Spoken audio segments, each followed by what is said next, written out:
Hello friends, welcome to iExamB. I am Sushil Lagde, ex-manager Reserve Bank of India, and at iExamB we have designed our course in such a way that you can prepare it a 50% faster way and it will save you a 33% time which you can use for the revision purpose. तो चलो आज का video चालू करते हैं। अभी अभी आपको पता है सैटरडे को नाबार्ड ग्रेड ए फेज़ 2 का एग्ज़ाम हुआ है और काफ़ी सारे स्टूडेंट्स पूछ रहे हैं कि सर इसका एक्सपेक्टेड कट ऑफ क्या होगा। देखो कट ऑफ प्रेडिक्ट करना ये बहुत मुश्किल बात है क्योंकि नाबार्ड के एग्ज़ाम में आउट ऑफ 200 150 मार्क्स का डिस्क्रिप्टिव है, यानी कि डिस्क्रिप्टिव को 75% वेटेज है, यानी कि सब्जेक्टिवनेस इसमें काफ़ी ज़्यादा है। इसलिए प्रेडिक्ट करना मुश्किल है, लेकिन स्टिल मैं ये मतलब रिस्की काम है ये, क्योंकि अगर सही आया तो कोई कहेगा नहीं सर आपका सही आया, लेकिन गलत आएगा तो लोग थोड़ा सा क्रिटिसाइज़ करेंगे। लेकिन ठीक है, मैं अभी 8-10 साल से कर रहा हूँ तो 70 to 80% एक्यूरेसी है और इसमें हम आगे बढ़ते हैं। आज मैं जर्नलिस्ट और फाइनेंस ये दो स्ट्रीम का कट ऑफ प्रेडिक्ट करूँगा, क्योंकि इसके बारे में मैंने कुछ स्टूडेंट से बात भी किया है और मैंने एक पोल भी कंडक्ट किया था और लास्ट ईयर का जो कट ऑफ था एंड लास्ट ईयर के कंपैरिजन में इस साल का पेपर कितना डिफिकल्ट था, इजी था, उसके बेसिस पे मैं ये प्रेडिक्शन करने वाला हूँ। तो ये मैंने मेरा जो टेलीग्राम चैनल है वहाँ पर एक पोल किया था, तो नियर अबाउट 1200 के आसपास लोगों ने जर्नलिस्ट में वोटिंग किया है, 750। लेकिन यहाँ पे जो है ना ये पोल चेक वाले, यानी कि ये लोग ऐसे हैं कि जिन्होंने एग्ज़ाम नहीं दिया, तो ये जो स्टूडेंट्स है ये एक्चुअल थे जिन्होंने एग्ज़ाम दिया है। तो इस हिसाब से इसका एक इनपुट लेके फिर कुछ मेरे स्टूडेंट हैं, यहाँ पे मैंने कम से कम 20 के आसपास लोगों से बात किया। यहाँ पर मुझे ज़्यादा मिले नहीं, 5 लोगों से मैंने बात किया है और उसके बेसिस पे मैं ये प्रेडिक्शन करने वाला हूँ। तो अभी ये जो है ये ये एक्चुअल कट ऑफ है लास्ट ईयर का, 2021 का नाबार्ड का ये कट ऑफ है। तो ये जर्नलिस्ट का जो कट ऑफ है 118 कट ऑफ था। तो मुझे ऐसे लगता है इस बार का जो डिस्क्रिप्टिव पेपर है वो थोड़ा इजी था as compared to last year and objective near about similar लगा मुझे।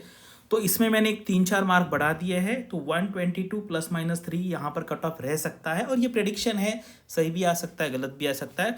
और फाइनेंस में मुझे नियर अबाउट सिमिलर लगा, वो नियर अबाउट सिमिलर, तो इसलिए मैंने लास्ट ईयर का यहाँ पे एक्चुअली क्या है ना, ये रेंज ज़्यादा है क्योंकि बहुत कम यहाँ पर वैकेंसीज है और स्टूडेंट्स भी यहाँ पर कम अप्लाई करते हैं, तो इसलिए यहाँ पर जो वेरिएशन होता है वो ज़्यादा होता है।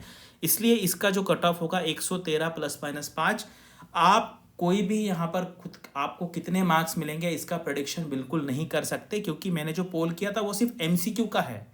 MCQ में आप आंसर देख सकते हैं, लेकिन इंग्लिश में आपने पेपर कैसा लिखा, डिस्क्रिप्टिव जो ESI ARD है वो कैसा लिखा, फाइनेंस के पेपर कैसा लिखा, ये हम खुद भी नहीं एनालाइज कर सकते हैं कि हमने कैसे किया। लेकिन जो स्टूडेंट्स ने सारा पेपर अटेम्प्ट किया है, डिस्क्रिप्टिव के सारे क्वेश्चन लिखे हैं आपका सेटिस्फैक्शन के लेवल पे, तो मुझे लगता है without calculating your marks you should directly start preparing for the interview. ठीक है, तो ये एक जस्ट आपके तसल्ली के लिए है कि यार सर ने कुछ ना कुछ बोल दिया है, लेकिन अब आपको क्या करना है, इंटरव्यू का प्रिपरेशन चालू कर देना है। मुझे पता है आप में से 90% लोग नहीं करने वाले हैं, क्योंकि किसी को गारंटी नहीं कि मैं पास होऊंगा या फेल होऊंगा। लेकिन जो 10% लोग हैं जो without considering whether they will pass और फेल, ऐसे जो स्टूडेंट्स हैं जो लग जाते हैं, उनका ही फाइनल सिलेक्शन का चांस बनता है, क्योंकि फिर बाद में टाइम नहीं मिलता ज़्यादा। यहाँ पे क्या करना है, आपको एनुअल रिपोर्ट्स पढ़ने हैं, RBI का और नाबार्ड का, दोनों एनुअल रिपोर्ट पढ़ना है जो जो रिलेवेंट है हमारे लिए, क्योंकि RBI में भी एग्रीकल्चर का कुछ पार्ट होता है। नाबार्ड का रिपोर्ट तो पूरा पढ़ना चाहिए। नाबार्ड का रिपोर्ट डाउनलोड कीजिए एंड वर्ड टू वर्ड पढ़ना स्टार्ट कीजिए। अगर आप में से कोई कहता है कि मैं वर्ड टू वर्ड नहीं पढ़ सकता, लास्ट ईयर मुझे पता है कम से कम 5-6 लोग ऐसे थे जिन्होंने 3 बार पढ़ा था। ठीक है, अगर आपको नाबार्ड में जाना है तो ये एक्टिविटी इतनी भी मुश्किल नहीं है। उसके बाद इकोनॉमिक सर्वे पिछले साल का, क्योंकि अगले साल का इकोनॉमिक सर्वे तो बाद में आएगा, वो तो अभी अवेलेबल नहीं है, तो लास्ट ईयर का इकोनॉमिक सर्वे है, बस उसकी आप समरी पढ़ लीजिए PIB की। ठीक है, और इकोनॉमिक सर्वे के कुछ चैप्टर्स है जो एग्रीकल्चर रूरल डेवलपमेंट रिलेटेड है, वो पढ़ लीजिए। वर्ड टू वर्ड पढ़ना है, और जिसको नहीं पढ़ना है वो मत पढ़िए। मुझे पता है लोग पढ़ने वाले लोग यहाँ पर है। उसके बाद करंट अफेयर्स आपको देखना है, NABARD related current affairs, RBI banking related. और अगर मान लीजिए आप कहाँ पे जॉब करते हैं, जैसे मान लीजिए आप ऑटोमोबाइल सेक्टर में है, बैंक में है, RRB में है, IT में है, कहीं पे भी है, तो आपके फील्ड से रिलेटेड जो कुछ भी करंट अफेयर्स है आपको देखना है। बायोडेटा पे कैसे काम करना है हम बाद में देखेंगे रिजल्ट आने के बाद, एंड मॉक इंटरव्यूज कितने देने हैं, क्या करना है, वो बाद में देखेंगे। तो ये पहले जो 5 पॉइंट है, ये 5 पॉइंट पे आपको अभी के अभी चालू कर देना है। एटलीस्ट जाके ये जमा तो कर लीजिए, नाबार्ड का एनुअल रिपोर्ट PDF, RBI का एनुअल रिपोर्ट, ESI की इकोनॉमिक सर्वे की समरी एंड बजट की समरी, ये पूरा हार्ड कॉपी में ले लो, सॉफ्ट कॉपी में भी रखो। किस तरीके से करना है, कंट्रोल F करके हमें जो जो एरिया चाहिए वो हम कर सकते हैं। नाबार्ड का एनुअल रिपोर्ट के बारे में आई थिंक मैंने एक वीडियो बनाया था। RBI का एनुअल रिपोर्ट का भी मेरा वीडियो है, आप सर्च कीजिए आपको मिल जाएगा। ये काम ज़्यादा इंपॉर्टेंट है। देखो वो कट ऑफ वाला तो मैंने बना दिया, उसको कोई मीनिंग नहीं है उसको, क्योंकि सब्जेक्टिवनेस बहुत ज़्यादा है। मुझे मेन जो मैसेज देना है वो मैसेज ये है कि आपको इंटरव्यू के प्रिपरेशन के लिए लग जाना चाहिए। अगर आपका कोई एग्जाम पाइपलाइन में है तो उसको भी आपको फोकस करना होगा।